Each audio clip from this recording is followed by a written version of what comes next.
एकता की, मिलन की, साथ चलने की,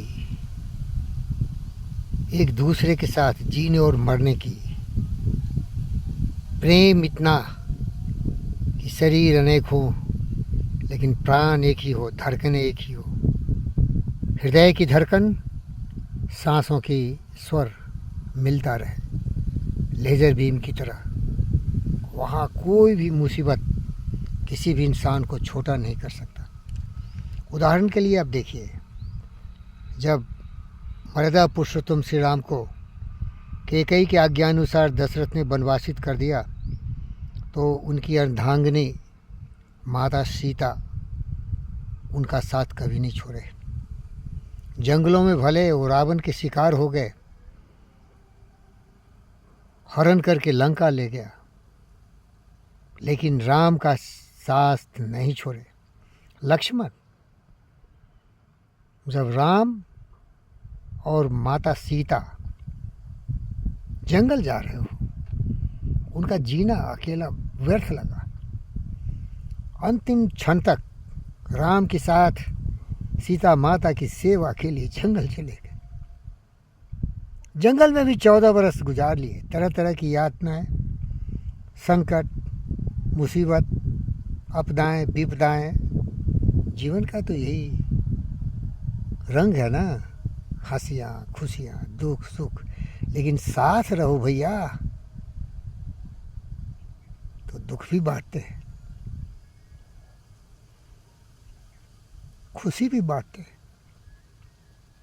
लेकिन कौन समझाए मूर्खों को, जब स्वार्थ का बड़ा सा चश्मा लग जाता है, अज्ञानता का घनघोर हो जाता है, तो मनुष्य पाश्विक प्रवृत्ति से प्रेरित हो जाता है और जीवन के रहस्य को ही नहीं समझता है। स्वार्थ मनुष्य को सबसे नीचा गिरा देता है। जहाँ दया तहाँ धर्म है, जहाँ लोभ तहाँ पाप, जहाँ क्रोध तहाँ काल है, जहाँ क्षमा तहाँ आप। इसलिए मेरे दोस्तों, निवेदन करता हूँ, एकता में ताकत है। हमारे भारतवर्ष की दुर्दशा ऐसा क्यों हुई थी? क्यों हुई थी? संभाजी की हत्या औरंगजेब ने क्यों कर दिया था? ये आपस में लड़ रहे थे, झगड़ रहे थे, स्वार्थ की लड़ाई चल रही थी और विदेशी ताकतों ने, औरंगजेब ने इस कमज़ोरी का फ़ायदा उठाया और तहस नहस कर दिया भारत माता को। बरसों तक, लगभग 1500 वर्ष तक गुलाम बना के रखा। लेकिन हम तो समझते हैं ना, मैं तो पंडित फकीर योगी वीरेंद्र योगी हूँ, मैं एहसास करता हूँ कि एकता में कितना दम है। लेकिन मूर्ख को क्या पता है, लोभ का चश्मा चखा हुआ है, भटका हुआ इंसान। सूरदास की काली कामरी चढ़ने दो जो रंग, लेकिन भोगेगा नरक अगर तुम साथ चलना नहीं सीखा। तो जो अनाथ को दंड मिलता है, तुम्हारे पाप का जो प्रायश्चित करना होता है, उसे कौन रोक सकता तुम्हें? मरोगे तो कोई देखने वाला नहीं हो, गंदे नाली के कीड़े की तरह सरोगे, क्योंकि तुम साथ नहीं चला, तुम सहयोग और प्रेम की भावना का कदर नहीं किया, तुम जीवन के महत्व को नहीं समझा, एकता अखंडता में विश्वास नहीं किया। हमारी शक्ति एकता में है, परिवार की बंधनों में है, समाज की ताकत है, देश की ताकत है, दुनिया की ताकत है। आज दुनिया खंड बिखंड क्यों हो रहा है? ये मूर्ख नालायक कमीने कुत्ते डोनाल्ड ट्रंप, जेलेंस्की, पुतिन, अनेक ऐसे दुष्ट लोग हैं जो आपस में कलह कर रहे हैं। हिंदुस्तान इतना क्यों टूट रहा है? जब एक महान शक्तिशाली योद्धा देश के लिए जीवन समर्पित कर चुका है, ये बाकी लोग गाली गलौज, मार काट, दंगा फसाद करने में लगे हुए।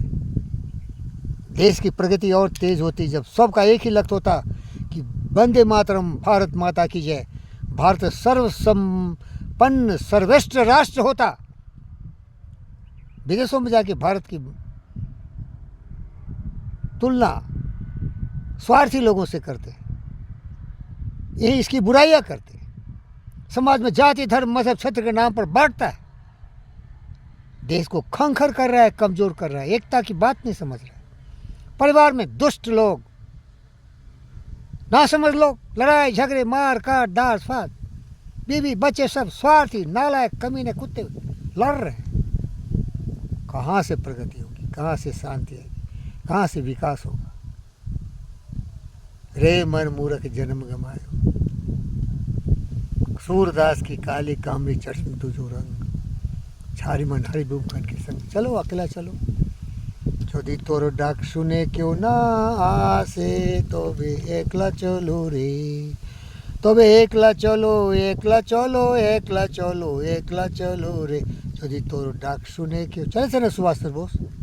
ये दुष्ट लोग, जितने भी दुरात्मा थे, स्वार्थी लोग, जिंदा रहने के लिए अंग्रेज़ों की चमचागिरी के तलवे चालते रहे, उनका चरणामृत लेते रहे। और सुभाष बोस मोरा रंग दे बसंती चोला, भगत सिंह, चंद्रशेखर आज़ाद। सोचो भैया, एकता में ही ताकत है, सबों का कल्याण होता है। सर्वे भवन्तु सुखिनः, सर्वे सन्तु निरामया, सर्वभद्राणि पश्यन्तु मा कश्चित् दुःखं मा भवेत्, वसुधैव कुटुम्बकम् मातृ सर्वभूतेषु। जागो, जानवर की तरह जीना बंद करो। स्वार्थ के पीछे, खून के प्यासे होके, धन दौलत के पीछे माया में मत जकरो।